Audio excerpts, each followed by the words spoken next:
Hello, and welcome back to Three Legacies Recovery Recording Podcast, where we explore the ongoing journey of recovery and the spiritual growth that comes with it. If you enjoy our program, please be sure to like and subscribe to the channel, and don't forget to share with a friend. Please note that the views expressed on this podcast are solely our individual views and do not represent any official stance of any 12-step program. We are not affiliated with any specific recovery organization, and this content should not be considered professional advice for alcoholism or addiction.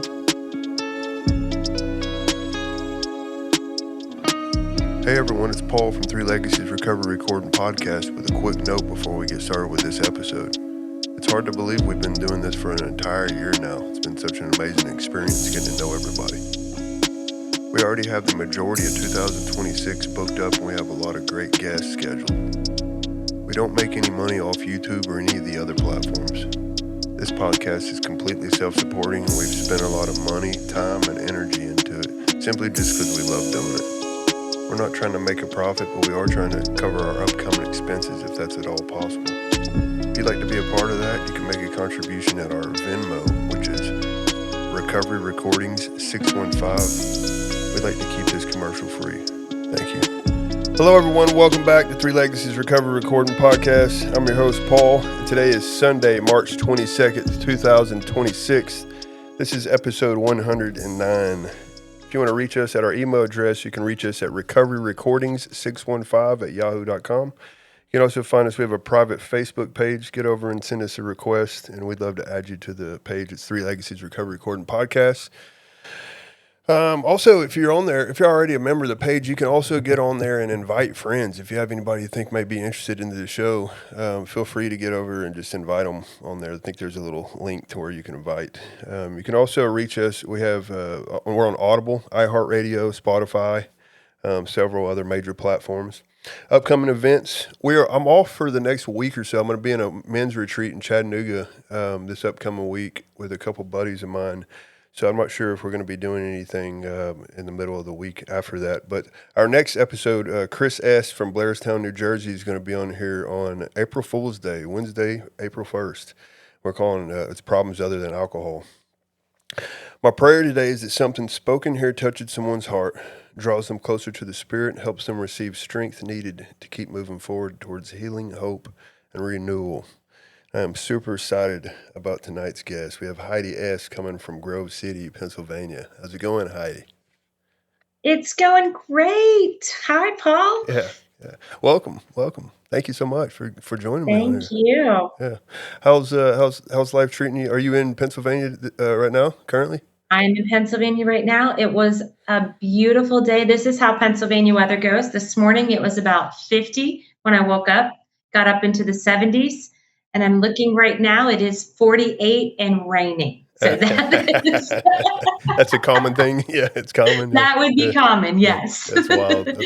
But it's great. That's all. In Tennessee, it's weird. Like we had a big ice storm, right? So it'll be 20 degrees on one day, and then 2 days later, 70 degrees for the rest of the week. It's crazy. Yeah. How's things going? Have you been speaking anywhere? I know like I said before, my buddy had went and seen you in what was it, December that you was in Smoky Mountain? December in Pigeon Forge. I think that was the last time I flew out. Although this week I'm flying out to California, so I'm nice.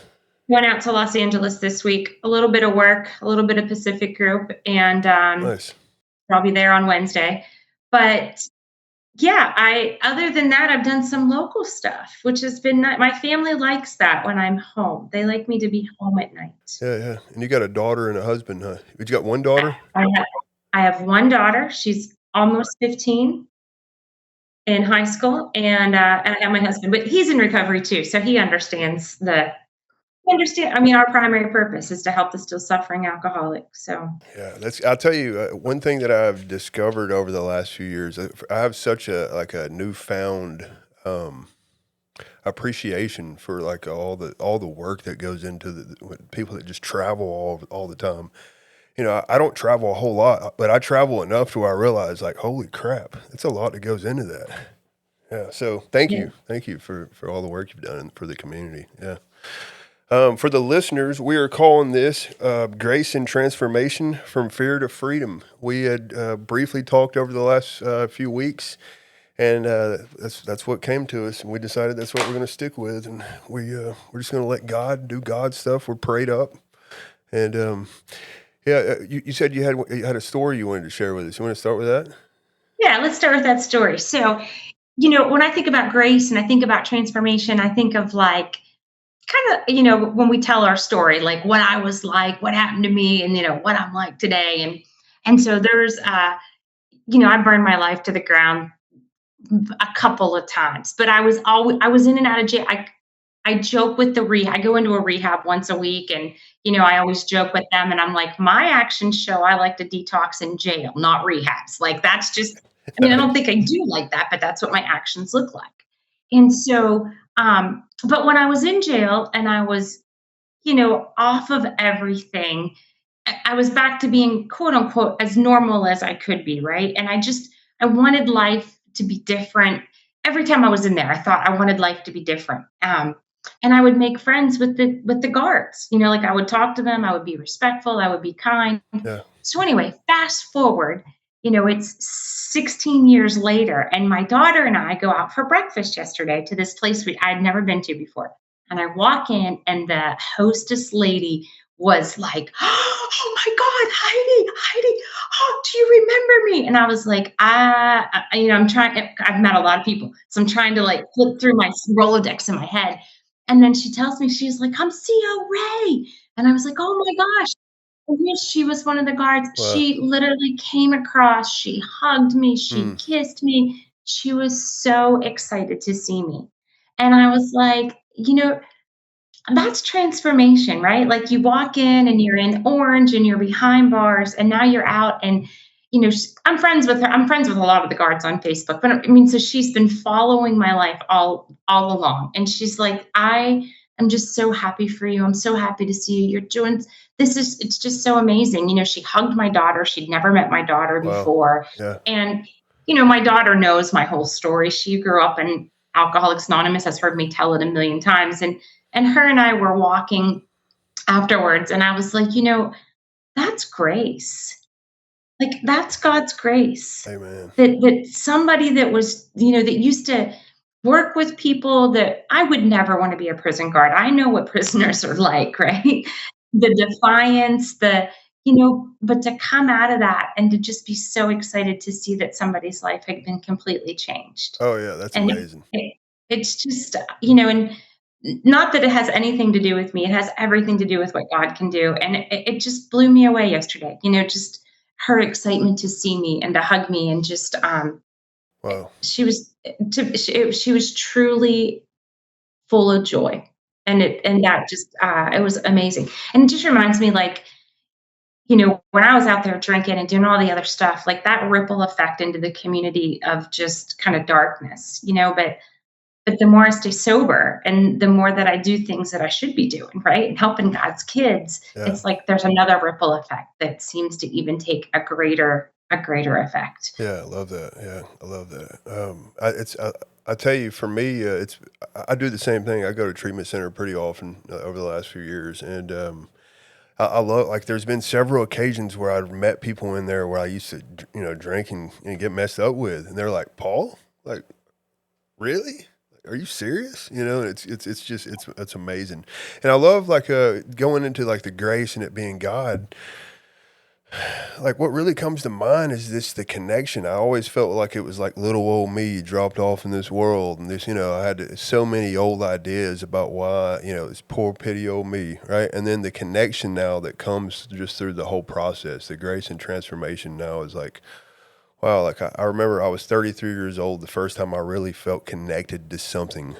Right? And it was it was my conscience is what it was. I guess for years I'd been trying to fight, just not listening to it or sedating it with putting stuff in me or whatever.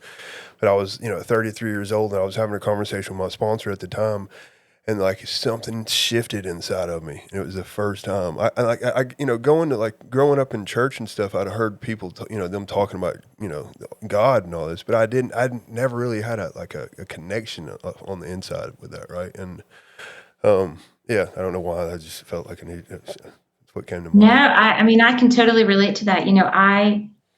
I mean, I grew up in a faith community. I grew up in a very loving church. So the God of my understanding was all love, and it was all grace. There was no condemnation or hellfire or brimstone, and maybe too much love, if there's such a thing. Because I knew when I was doing what I was doing that I would be forgiven. Like I knew that, and not that was right or wrong, but uh yeah, and so even when I moved a lot whenever, because I thought if I could just get there, I'll be okay. And I would get there and I'd still be loaded and I'd still be doing the same stuff. But I would go to church. I mean, now I was loaded when I would go to Yeah, church. yeah, But yeah. like I knew there was some sort of connection that I was missing out on. And I didn't realize that it was me that had blocked me from that connection. It was the resentment and the fear and the dishonesty, and um, I didn't know. And it wasn't until I came to a 12-step program and worked through those 12 steps that I was able to clear that stuff away, so that there's that connection, that love really Yeah, can yeah. flow freely into me and through me. And you talk about transformation. The first time I ever went to jail, I had a cellmate. Her name was Jasmine. And that poor girl, I mean, I was so sick. I used to joke. I mean, I joke at the rehab. I'm like, I detox in jails where they don't give you comfort meds. Like, it was awful. And so the first time I was in there, I have this cellmate, Jasmine, and she was taking the best care of me that she could, like, because I was a newbie. There wasn't a lot of newbies in the jail. And I was in there for 34 days. And when I got out, I ended up going back to doing the same stuff, but I hadn't seen Jasmine again. Right. So I get sober. Years later, I get cleared that I can go back into the jail that I was once in. So I go into the jail and we set up the meeting, and who walks in as an inmate but Jasmine, Wow. right? And she starts crying because she sees me and I'm not. And she's like, oh my gosh, Heidi. And, she hugs me. And so it was really great to see her and to talk to her and, hear a little more of her story. So then fast forward a couple years later, and my home group it's a pig roast. They do it every year, kind of, it's like a end of the summer celebration. And I'm at the pig roast, and this girl walks up to me and she says, Heidi. And I turn around and it's Jasmine. Wow. She had gotten out of jail. She had gotten sober, had gone to a rehab, had got a sponsor, 12 step, now is back working in a treatment center.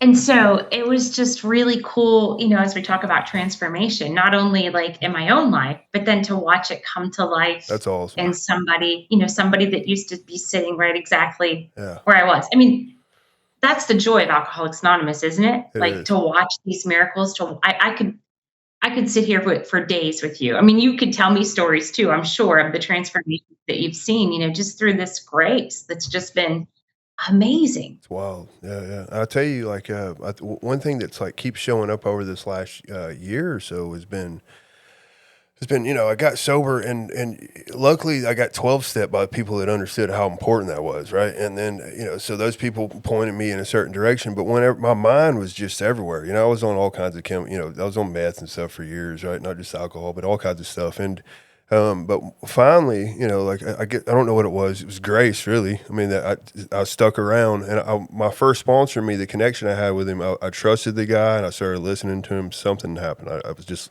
I don't know why I was listening for the first time, right, for somebody. But once my mind started to subside, luckily they had been pointing me in a direction like, how many guys you working with? Do you got service commitments? Are you going to meetings? Are you staying connected? Are you getting into prayer, meditation, all these things? Are you cleaning up the past and all this stuff? So what I started seeing was I had like these core needs, like that my being needed, like purpose. Right? Purpose was such a huge thing in life, and trust. You start cleaning up the past and stuff, and people start trusting you again. And like, thank God for that, because it's like I'd been feeding the beast my whole life, right? It's like I'd been trying to get over to try to get up on something, right? And my first grand sponsor used to always talk about honor and integrity and how important honor and integrity was. Integrity coming with a sense of security. And I'd never experienced stuff like that before. I mean, I started drinking when I was, 13, 14 years old, right? So, yeah, I love just You're right. It's just the grace and transformation and watching that come on and people giving people hope. There's always when we do go to the treatment center, I always ask, is there anybody in here who has never attempted a 12-step program before, right? And there's a lot of them are 40, 50-year-old grown men, and 10 or 15 hands. I remember the day where I was thoroughly convinced that I was going to die, throw it off like that. I just surrendered to the fact that's just how it was going to be. And man, I love just being able to see the light come on in people's eyes and through the transformation, right? And let's go a little bit into your the whole the inventory process. Like you talked about the transformation that really happened through the fourth step, and we just briefly touched on getting unblocked, etc. So what did that look like for you? Yeah. So I mean, when I first got sober, I remember my sponsor, she gave me exactly what I needed, I think, at the time, right? And so she would say, read the big book and do your 4-step. And I didn't know how to do it. Like, I know how to read. I love to read. I've always loved to write. So it wasn't a reading problem. I didn't understand the big book. And so I remember I got these worksheets, right? And I showed them to her. She's like, oh yeah, that'll be fine to do them. And so I did these worksheets, right? And they gave me some relief. I mean, they helped. I mean, right? I stayed sober. It got me through that hump, and it got me to where I needed to be. And then I was about 7 years sober, and my entire life had really come crumbling down. I mean, there was a lot of stuff that had happened. I had a child that died. I was going through a divorce. I mean, it was just everything I felt like was on me. And I live in a small town, so it's a small AA group, and they live through all of that with me. And so a lot of people like kind of felt the self-pity for me that I was feeling for myself, like we had crunched on. But I was blessed with a home group member that was not subscribing to my self-pity party. And he said to me, there's another way to do this. And so we started listening to a workshop, and we were talking about it before the break, but before we started here, and it was a Bob D and Scott L workshop through the big book. And I'd never heard the 4-step described the way that they described it. And so I did another 4-step, and for example, one of the people that I was just so resentful over was my child's dad. I had a daughter, I had a son that had died, and then he went back out, and it left me like having to carry the whole load. And I just couldn't, was so mad at him. How dare he do that, right? And as the process, now those worksheets were fine, and they were good with, listing the person that I was mad at, or what, how it affected me. Like I'm really good at that. But what they missed was that prayer. Like there's the 3 columns, and then there's this prayer. And I had missed that all along, right? And so though I didn't like his symptoms, right, how they disturbed me, I had to ask God, this is a sick man. How can I be helpful to him? And then I started to look at, I learned that if I have a resentment, that there's always a lie that's feeding it, always. The dishonesty. And for me, with him, I believe the lie that his love for us should have been stronger than the pool and the drugs and the alcohol. When the truth is, I loved my parents. I hated what I was doing to them. But the moment my thoughts said, take a drink, I took a drink, Sure. Yeah. And so, learning, to identify that lie, and I love Scott says, I can go from being mad to being sad. And if I'm sad for somebody, I can love them.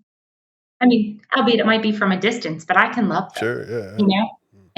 And the truth is, in that matter, he's gotten sober and then relapsed, and sober and relapsed. And from that point forward, from doing that inventory, I have never once gotten mad at him for, getting loaded or not doing the things that he needs to do. He's sick and he can't do it. He currently, so here's Alcoholics Anonymous. This is the transformation Alcoholics Anonymous has made. So he and my daughter have had the best relationship that they could under the circumstances. Like, she would call him on Sundays, go see him when she could. They'd text. And he recently relapsed, and he ended up incarcerated. And so my daughter, who, is not in Alcoholics Anonymous, but has grown up in Alcoholics Anonymous, said, Mom, what should I do? And I said, what AA has taught me is it doesn't really matter what someone else is doing. We've set them aside. It doesn't matter their actions, but what kind of person do I want to be? What kind of daughter do I want to be? What kind of wife? And I said, so what kind of daughter do you want to be? And she said, I think I'm just going to write him a letter every week. If I can't call him on Sundays, I'll write him a letter. Wow. And that's Alcoholics Anonymous. Yeah. Yeah. Like that's AA. And so that's that's one of the transformations, right? That just that change in mind, and really it's, I always thought grace was favor, but really grace is strength. I think it's both, but a lot of times the grace that I need is strength to be able to go from being entitled, or to go from thinking that it has to be my way, to seeing somebody else's pain, maybe even sitting with them in that pain that I think that they've caused me, when really they're just in pain themselves. That's so big. No, I get that. No, I tell you, like, me and Chris was on the show. We did a show, like, I don't know, it was probably a year or so ago, and he was talking about how, and what we really recover from is self and all the different ways it shows up, right? It's like, it's self manifesting like this, it's like that. And it's funny how, like, I get especially when I'm hurt or threatened, right? Like, you get me, like, all of a sudden, like, I already think about me quite a bit, but then whenever you get me hurt or threatened, you put that on steroids, right? And I'm just so consumed with me. And what Alcoholics Anonymous has done was give me, like, a freedom from that, right? Like what the subtitle for this is From Fear to Freedom, right? So, like, where I start seeing how it ain't, everything is not about me, right? And also, like, whenever I start getting into those ideals, like, you kind of touched on the ideals right there, like, who do I want to bring to this relationship or whatever, the sex conduct ideals. I use that as a tool for all kinds of different things, like I have ideals. I even use it as, like, my ideals with my dogs at home, right? Like, I'm a pretty busy man, right? But I don't like it. It goes against my ideals for my dogs to be sitting here at home all week by themselves, right? And I do a lot of stuff in AA, and I do a lot of stuff around, around town. So, but, like, that's important for me, right? It's like those core needs again. Those core needs, that are they being met? Am I living up to what I think me and God would bring to the table, right? And when I'm so consumed with myself, that's just out of the picture, right? And It's true. bunch of freedom, just so much freedom that just comes through the process. I was thinking as you were talking, I thought of another one of these processes. It was I was working at this orthodontist office, and I was a receptionist, and I had a girl that sat beside me, and I would listen to her, and she would lie. She was a liar to everybody. Like, she would lie to people. She'd lie to the doctor we worked for, and I would get so mad. It started off as a 10 step, right? I'd call my sponsor. Once I called my sponsor a couple times, then it turned into a full-blown 4-step, of course. Yeah. And what I found out is it was all that selfishness. I didn't really care that she lied. What I cared was I thought that other people would think I was lying because she was lying. Talk about selfish, right? But then, I started praying, and I thought, you know what, though, when I lie, have I ever lied in my life? Of course I've lied. And every time that I've lied, the reason that I lied was because I was afraid. And I thought, and that transformation, that freedom, I thought, oh my God, she's afraid. She's afraid. I know what it's like to live in fear. That poor, and I just started, okay, God, how can I help her? What can I do? And God is gracious, because in this case, what happened was he invited me and gave me an opportunity to get a different job, like, almost immediately. But I do believe too, sometimes God gives us a lesson. And then, once you've experienced the transformation, it's time to move on to the next place, whatever that lesson might be for the next place. But there was a total transformation. Now, if anybody lies, I think my first thought isn't, oh, what a jerk, you're lying to me. My first thought is, what are you afraid of? And it gives me that compassion. It makes me be more loving, and hopefully I'm growing in understanding. I don't know that I've achieved an absolute understanding. Yeah. But yeah, it's that transformation of really my mind, that renewing of the mind. Because I think until the day that I die, it will be a continual renewing. There's going to be something, in God's grace that He works me through that freedom, uh, things that I don't even know that are going on, and which is why I always need a sponsor, which is why I always need people around me that, uh, I don't know about you, but I wanted, when I was running and gunning, I wanted to isolate. I didn't want to be around other people. I think one part was I didn't want to play the character anymore. Like I was just so tired. I couldn't put on the mask anymore. But the other part was I was afraid that you were going to find me out. I was so afraid you were going to find me out. And through the process of the 12 steps is there is nothing anybody could throw at me. Like I'm willing to tell anybody anything at any time that's happened in my life because I'm free of it.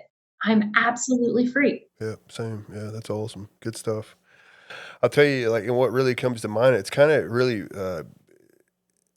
in depth, kind of touched on how like the unmanageability. Like when I'm doing that, I'm putting myself back in the manager's position, right? It's like I'm under bad management, and no wonder. Like, it's like one of the common themes that I've reminded myself over the last year or so is like, look, this isn't your world. You're just here to help. This is God's world. I'm just here to help, right? So Yeah. when I can try to stay in that stance, in that mindset, right? And I need, thank God for grace, right? So like I need that, right? And it kind of goes in like once you experience that, the simplicity of like what is blocking that from taking place, right? Like what inside of me is keeping God from loving His children through me, right? And it's always selfish. It's mine's a big one for me is just inconsiderate. I'm not considerate of people, especially like at work or whatever. If I'm just busy at work. It's so easy to just kind of fly through the day and hope people don't get in my way, right? And that's just I'm inconsiderate in so many different ways like that. I really love how you was talking about how you was 7 years sober, right? And you'd went through some worksheets like that. I was in the same boat. It happened to me about 4 or 5 years, right? But I got to the point where like, the people I loved, my wife, my favorite person in the whole world, every time she came into the room, I just grit my teeth. Right, just grit my teeth, and I had no clue. I didn't know what character defects were. I had no clue how selfish I'd been going. Finally, it was 4 or 5 years into it. I met some people that were big book people, and we went through the big book, and like the whole thing changed. And I love when Bill C. he says, when you start to see some of these truths about yourself, hopefully you have some humor that comes along with it, because if not, it can go into some self pity or some depression, right? Which was For sure. you know what For I'm saying? sure, Yeah. Yeah, and there's things, I mean, gosh, I was thinking about you talk about that manage. I have a funny story about the management. So we were living in California. We moved out. That was the job I had, was the orthodontist office, but I wanted to work at a place called the Midnight Mission in Skid Row. That's the whole reason when we sold everything we owned to move out there. And so ended up getting a job at the Midnight Mission, and then COVID happened. And so we're out there in LA, COVID, everything's shut down. It's crazy. And our lease was up. So we knew that we were going to move back home to Pennsylvania. But we decided that we were going to get married in California before we moved home to Pennsylvania. So we had this big plan to get married in a park. And the pastor says to us, "Oh, we can't do that without a permit." And I'm like, "It's 5 people. What's the problem?" But okay, whatever. So then we were going to get married at a friend's house, and then they started a curfew in the city, so we couldn't get married there. So now I'm trying to pick it up. I mean, I was literally running around like a chicken with my head cut off, trying to figure out where we were going to get married, and it was this, and I could order off. I mean, I was just one idea after another. And my husband to be looked at me and he said, "Why are you managing this? What are you doing?" And I was like, "Oh," like I didn't even know, like I don't know. I don't know. Like I just it's almost like when you have that obsession to drink and it comes and you're like, "I gotta go. I was driven by it." And we ended up getting married in it was the church. In front of the church had this huge flower garden, and it was this sweet little ceremony, and then we got to go to the beach and take pictures, and it was absolutely a perfect day. Not something I could have planned nor managed at all. But when somebody says manage, like that image of that week before we got married comes into my mind, because it was just and in that unmanageability and me trying to manage it, I caused undue stress on how many people? It's that same ripple effect, right? Like just craziness. But it's funny to me. I think when I first got sober, I thought that once you get sober, like it's all good, Yeah. right? Yeah. That's. But it's like if you ever. I'm a runner, so it's like the ultra marathon, right? You get sober and you get through the steps maybe the first time, right? And that's the starting line. Then Sure. right? Yeah. And Yeah. you talk about that those relationships that we have and that transformation, and like I said, my husband's in recovery too, and he's probably the most easiest going guy I've ever met in my life. He's just low key, no yell, no nothing, and but I had it in my head that that he was judging me. Like everything that he was doing, he was like, it's those stories, right, that we tell ourselves. And and so I would call my sponsor, and I would just be, ah, and then she's very much good with laughter. She's like, well, maybe he is judging you. Maybe you're doing things that you need to be judged. Like Yeah. Yeah. that's. Yeah. Yeah. And when I did the inventory, what I realized was he's not judging me at all. The things that he would bring to my attention were things that were harming me, like were things that were making me, uh, spiritually sick better than spiritually well, Yeah. and Yeah. my response to him doing those things were things like I would roll my eyes, you know, and I didn't realize how disrespectful that was Sure. Yeah, to I the get it. person that I love, Yeah. Yeah. and so I had to take that into step 6 and 7, and like really, I need God. I need you to remove this. I need you to remove this because I was always on, even sober, even with double digit sobriety, I'm on guard because I'm still thinking that I'm just not quite good enough. So I gotta, I gotta play that card somehow. And slowly in the last few years, God has just been um, removing that. You Yeah. know, Nice. you're good enough. I am your father. You are my child. That's it. Yeah. That's all you need. Yeah. You know. Wow. Man, I get that, man. I tell you, for me, what had showed up over the last couple of years had been like the situations where, for the rolling your eyes thing. I get that. I can still, you catch me in the right space. That's what's happening. But also, like, I realized every time me and my wife got in the car together, we'd always bicker about like each one of her, like, she don't drive good enough. I don't drive good enough. It's weird how we can just get in a certain setting and it's like knee jerk reaction, right? So when I started seeing that, it was like, oh, okay, all right, God, and I actually had a conversation with her one day about it. I was like, I don't know what it is, but like every time I get in the car, it's like I want to just daggone like pick you apart, and I see it and I bring it to God. I seen about 2 or 3 weeks ago we did a men's retreat in down in Florida, the Brothers in Our Defects down there, and it was Jack W and Bob B, and I tell you what I walked away from it was they were talking about making something, and I've actually talked to Jack about doing an episode on this, but we were talking about he said making something a real piece of spiritual business.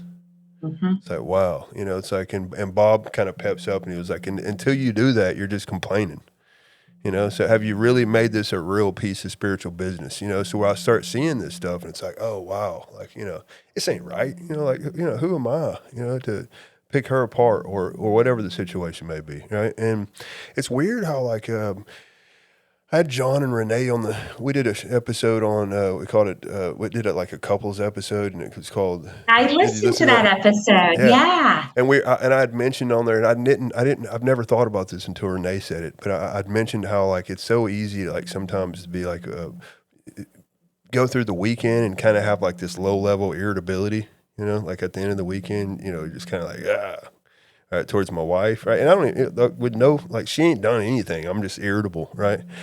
And Renee had mentioned like it being like a level of intimacy that she's the only person that, your significant other has that, that level of intimacy with you, right? And it's like, wow, I've never really considered that. And if you really look at like, and I don't think I'm a bad husband, nothing like that. Or my wife's freaking amazing, right?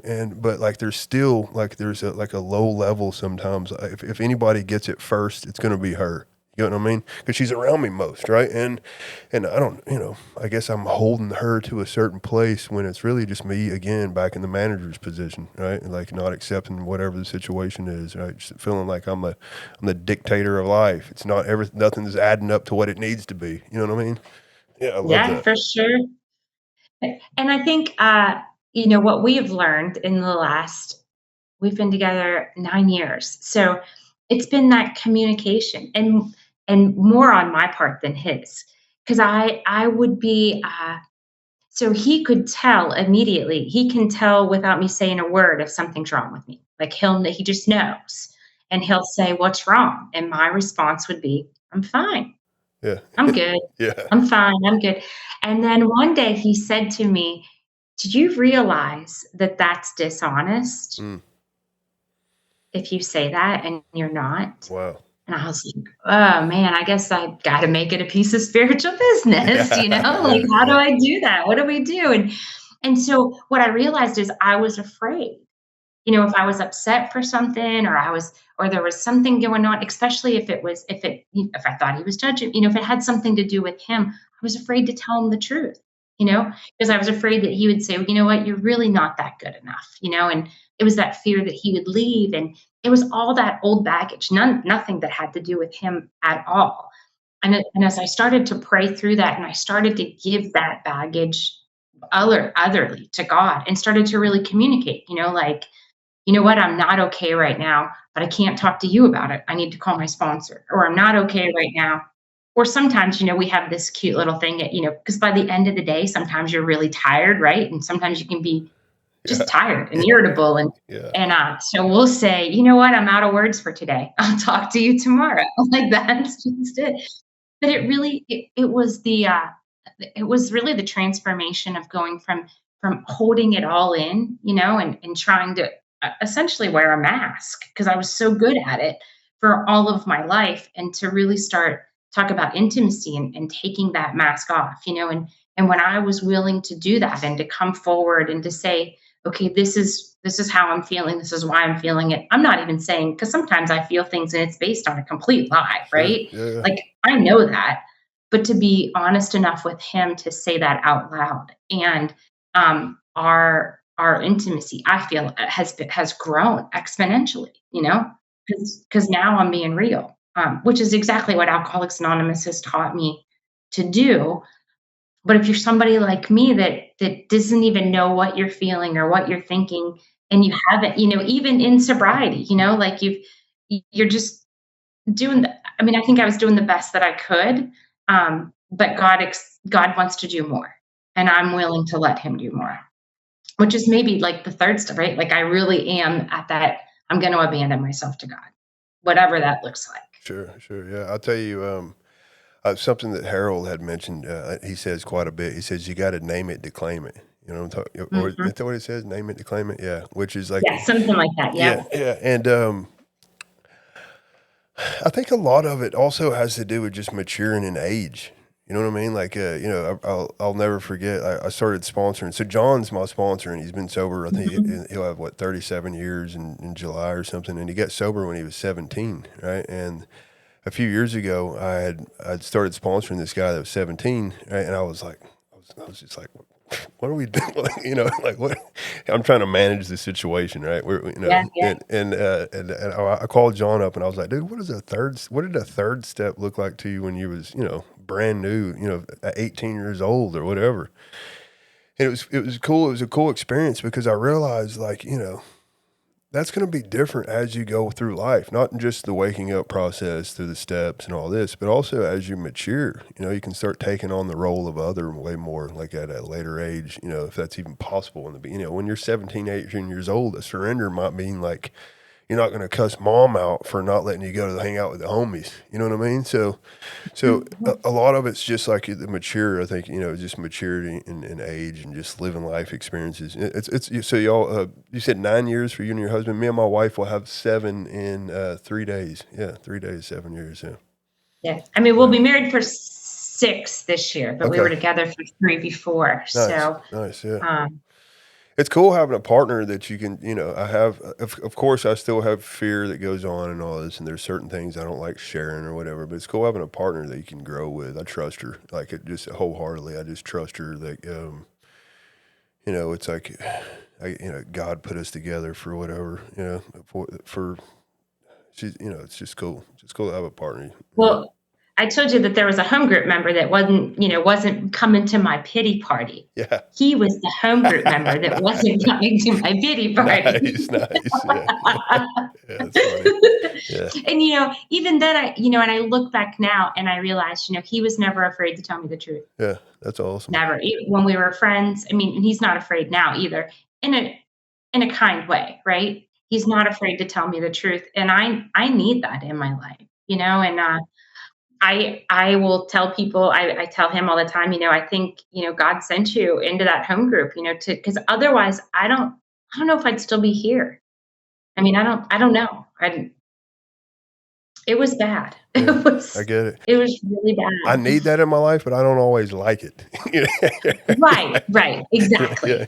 Yeah, I get it. Yeah, that's cool. Exactly. That's so cool, yeah. All right, grace and transform. And also, if you really look at like what we're talking about with this whole thing is grace. Thank God for the grace that's involved during this whole time, right? It's like, like I think that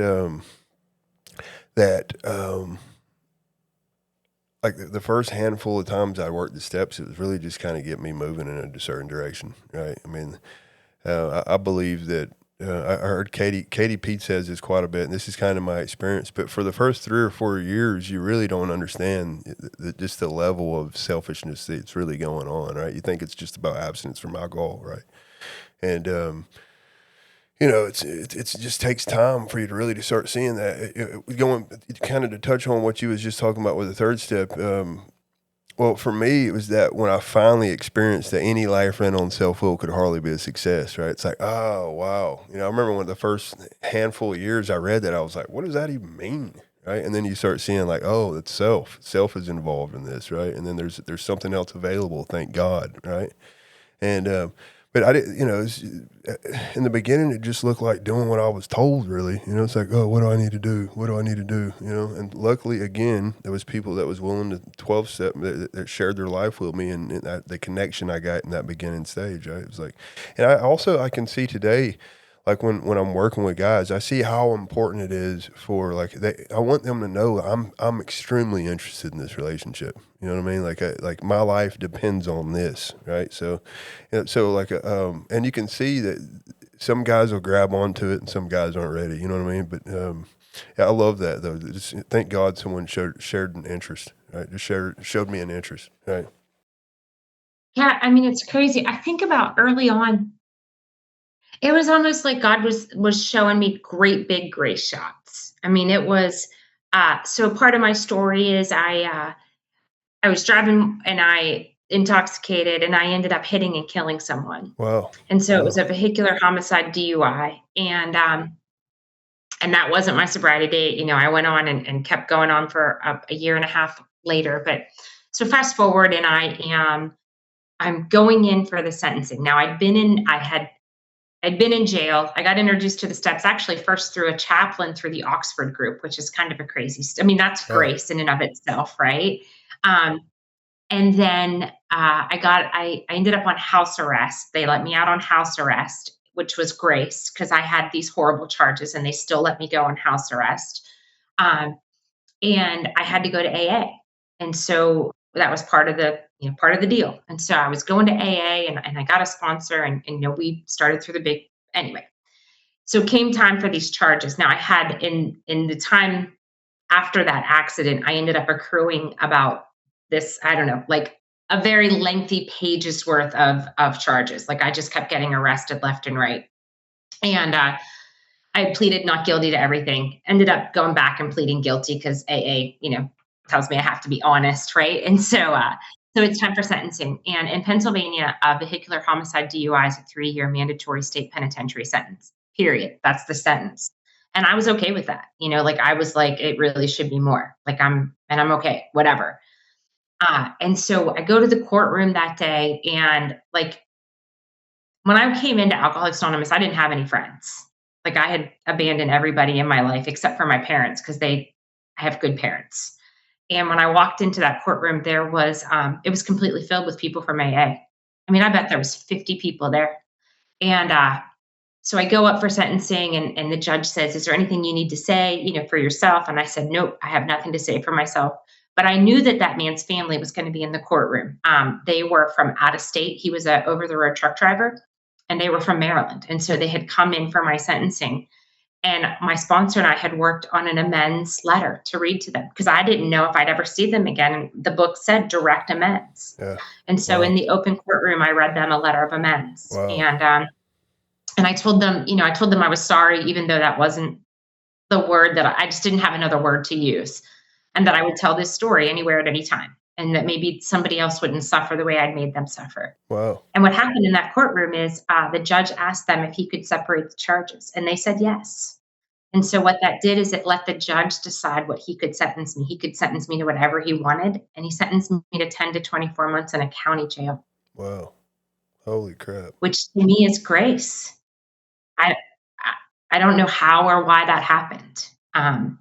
It makes no sense. No sense whatsoever. And so then I had one more charge. It was another DUI charge. And it would have been my third DUI in that 8-month period of time. This is about a month later, and it's going through the court system. So I go to the court system, and I plead guilty, and it's a year mandatory state penitentiary sentence, right? I know I'm going to the state penitentiary.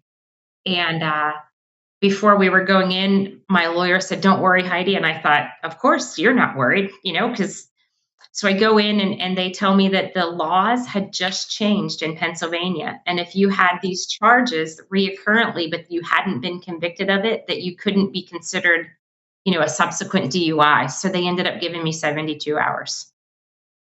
And then a month later, the laws changed back. Grace.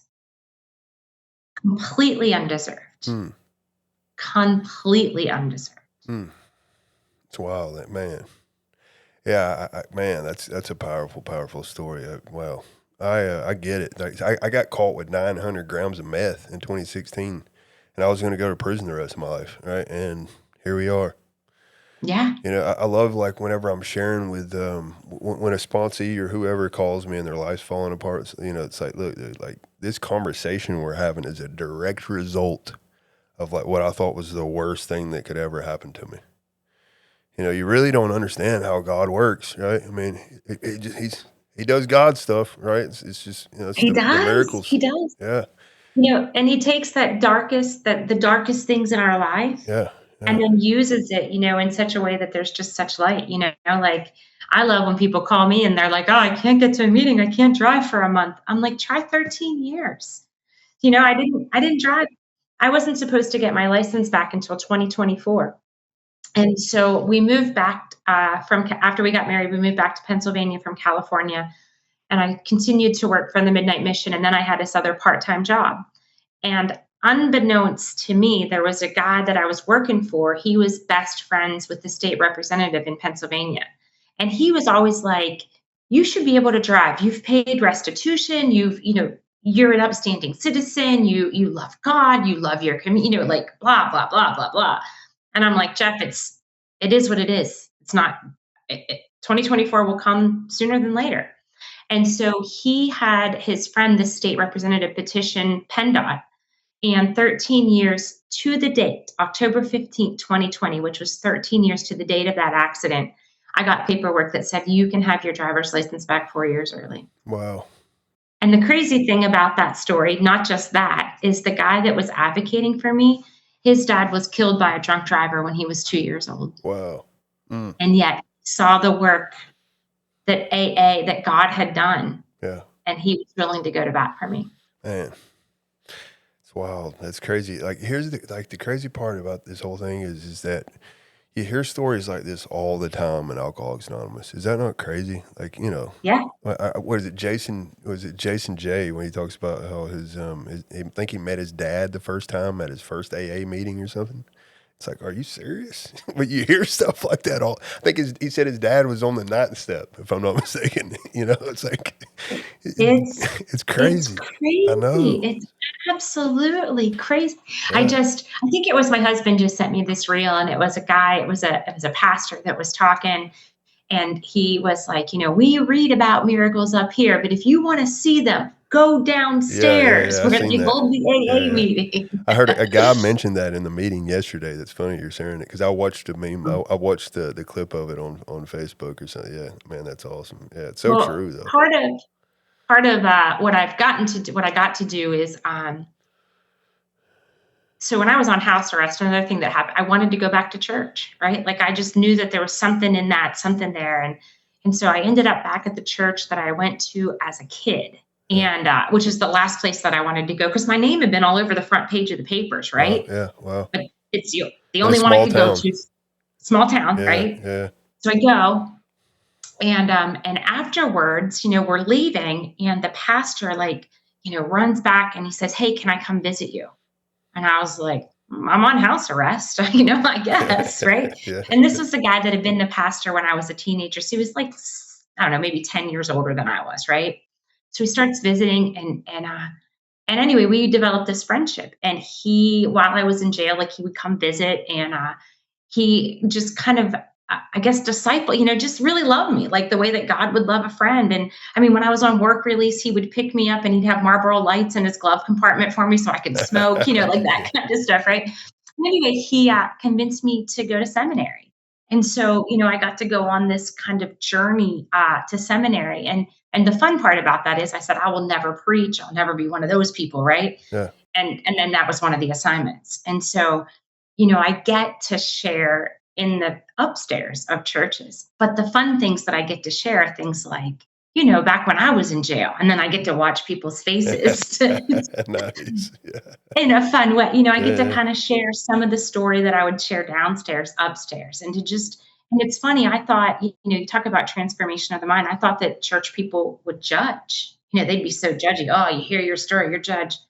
And I'll tell you, in all of these, in the last 15 years that I've been doing this, not once have I had a church person judge me. Well. More than every service that I've shared something of my life or something that's happened, somebody will inevitably come up to me afterwards or get my number and they'll call me because they've got a friend or a loved one, right, that's going through something. And is there any way that how could I help them? Could I get them into? And I've been able to direct them to rehab or invite them to my home group or again, it's that freedom, right? Like I have nothing to hide. If something in sharing something that I have gone through, that God can just use it and transform it and help somebody else, it's his. Sure. Absolutely. It's his to do it. Yeah. It's powerful. I'll tell you. And for the listeners, like I'm not trying to sell this idea, but it's funny that you're going into this because when I think of grace, really, like it's hard to really talk about that without Christ, really. And it's funny because when I first came into AA, like if you even said the word Jesus, I'd just slam shut and disregard you as a person. You know what I mean? Like this is just freaking stupid. And I remember when I first heard what I call a head-on collision with Christ. It was just a few years ago, right? And where like everything changed in my life. And but I went through like this phase where I just felt like like a phony for even talking about it. Like I remember I'd talk to my sponsor about it and be like, dude, I feel freaking weak. But it's true. It's like there's something about the Holy Spirit that changes my life, and for the listeners, I'm not trying to sell this. I'm just sharing my experience, right? There was something about like something about reading the parables, right, where Jesus would talk about, particularly Henry Nouwen, the Return of the Prodigal I Son. love Henry Nouwen. Man, that book changed everything, right? It's like wow, right? And yeah, so it's I feel like honestly. Like what I consider the Holy Spirit, is getting unblocked, right? It's through the 12 steps. It's like, how do you allow this thing to flow through you? What would God have me be? Well, what better example, right? So, I mean, it's it just changed a lot of stuff in my life, right? So. Yeah, and that was my experience too. I remember. I grew up in church. I knew in my head, and maybe even somewhat in my. I don't know. I don't know God, how God God doesn't keep score, so I don't think it's, Sure. but I'll tell you when I felt that power the most is, obviously getting sober and the transformation of life, but when I was holding my son as he died in my arms, Wow. and my first thought wasn't, I got to have a drink Wow. or I got to have something. Yeah. I knew that I had been changed. How long had you been sober at that point? 3 years. Wow. Or maybe 3.5, like between 3.5. Yeah. Wow. I mean, and shortly after that, my marriage exploded. I mean, it was, Mm. and to have walked through all of that. Yeah. Now I might have been. I mean, I had the bedevilments, and I was crazy. I'm not. Sure. I'm not. I mean, Sure. Yeah. but the thought of getting loaded did not. It was not a part of me, and to me, that was a true miracle. And I thought, man, if I can get through this, looking back retrospectively, Yeah. it's almost, I do love the footprints in the sand, right? But, God carried me Yeah. through all of that.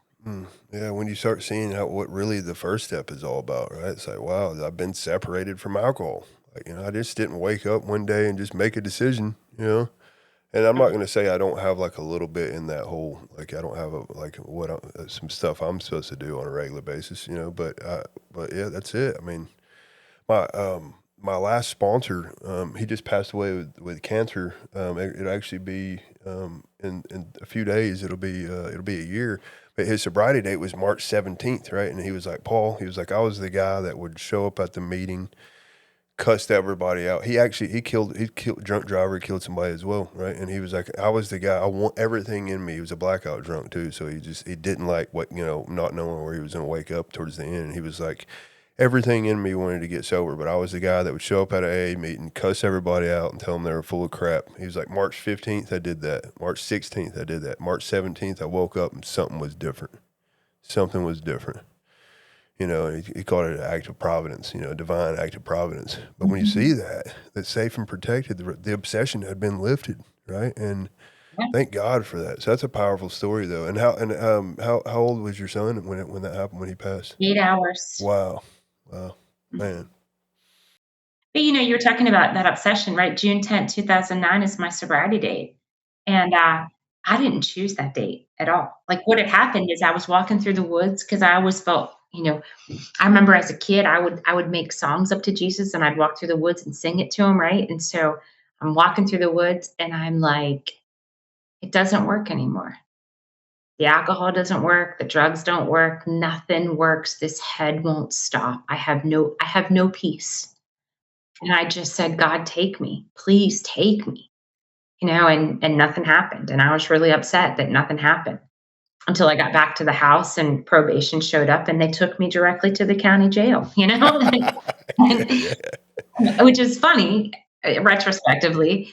But I haven't done anything since then. And I'd been to jail before, right?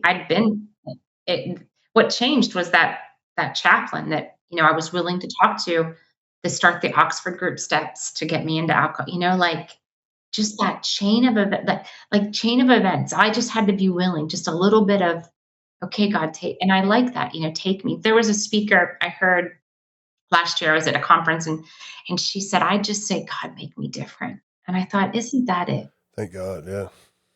God, make me different. Yeah. Yeah, it's the simplicity of one thing that I share at the treatment center every week, pretty much. It was the thing when I first got sober. My first sponsor would say, "Just help and thank you, help and thank you." Because he was like, well, "Have you been praying?" It's like, "No," like of course not. You know what I mean? Like, and I had old ideas. He was like, the reason I hadn't been praying, and this is a common thing. I always share this, and a lot of the guys can relate. But it's like I always felt like God ain't gonna hear it. It's always mechanical. It's the same thing over and over, and God don't hear that, And he was like, just help and thank you. I'm like, dude, that's stupid. I don't care how you feel. Are you willing to do it? Help and thank you. And I can't tell you how many times over the last couple of years how people are like, man, I needed to hear that. Right? It's like, wow, man, this has been awesome. I'd like to let's schedule another date. Yeah. Schedule another date. Like I said, I want to have you and Scott on here too. And yeah, it's been fun. Thank you so much. Yeah.